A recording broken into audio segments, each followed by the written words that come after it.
समय के महत्व को समझने के लिए आइए एक कहानी सुनते हैं।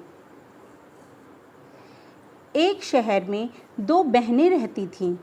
एक का नाम माया और दूसरी का नाम रानी था।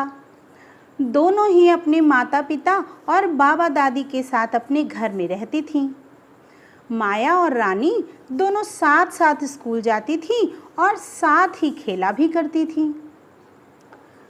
दोनों बहनों में माया समय से उठती थी तथा समय से अपने सभी कार्य पूरे कर लेती थी और विद्यालय जाने के लिए भी समय से तैयार हो जाती।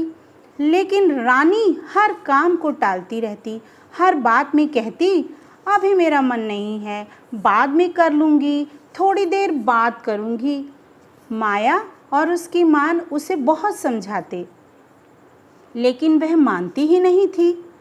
सुबह जब माँ आवाज़ लगाती तो माया झट से उठ जाती और रानी थोड़ी देर और ऐसा कहकर सोती रहती। स्कूल से मिला कार्य भी माया समय से पूरा करती, लेकिन रानी टालती जाती। स्कूल में भी सब शिक्षकों से रानी डांट ही खाती रहती। बस रानी को एक ही शौक था, बैडमिंटन खेलने का। जब भी उसे समय मिलता वो लग जाती बैडमिंटन खेलने। एक दिन जब माया और रानी की माँ उनके स्कूल गईं, तब उनके शिक्षक ने कहा कि विद्यालय में विभिन्न प्रकार की प्रतियोगिताओं का आयोजन होने जा रहा है। माया तो पढ़ाई में अव्वल है ही, उसे तो कोई न कोई पुरस्कार मिलेगा ही। अगर किसी प्रतियोगिता में रानी भी भाग लेना चाहे तो वो भी ले सकती है। दोनों बहनें जिस प्रतियोगिता में भाग लें, अपना नाम शिक्षक के पास लिखवा दें। घर आकर माँ ने घर में सभी को पूरी बात बताई। रानी भी ध्यान से सब बातों को सुन रही थी। रानी ने माँ से कहा वह खेल प्रतियोगिता में भाग लेना चाहती है, उसे बैडमिंटन खेलना बहुत अच्छा लगता है और वह खेल प्रतियोगिता में बैडमिंटन ही खेलेगी। माँ बहुत खुश हुई।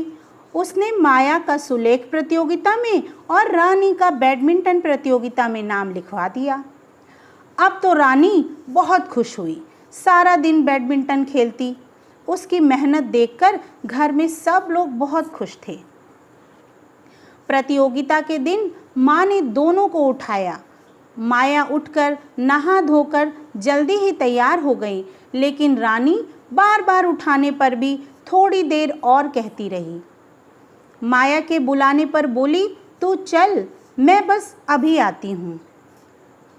माया विद्यालय चली गई। घर पर माँ ने देखा कि अरे रानी तो अभी तक सो रही है। उन्होंने उसे डांट कर उठाया। तब रानी रोते रोते उठी और जल्दी जल्दी तैयार होने लगी। तब तक प्रतियोगिता का समय भी हो गया। बारिश भी हो रही थी। रानी अब हड़बड़ा गई। विद्यालय में माइक पर बार बार रानी का नाम पुकारा जा रहा था। आखिर अंत समय में रानी के स्थान पर दूसरी छात्रा को खेलने भेज दिया गया। रानी दौड़ते दौड़ते आई, लेकिन तब तक समय तो निकल गया था। रानी खूब रोई। माया ने उसे समझाया कि समय का पालन न करने से तुम्हारी इतनी मेहनत व्यर्थ हो गई।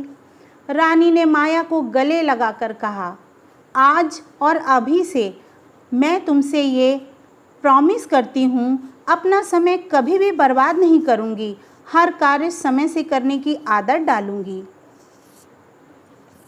पीछे खड़ी माँ मुस्कुरा रही थी।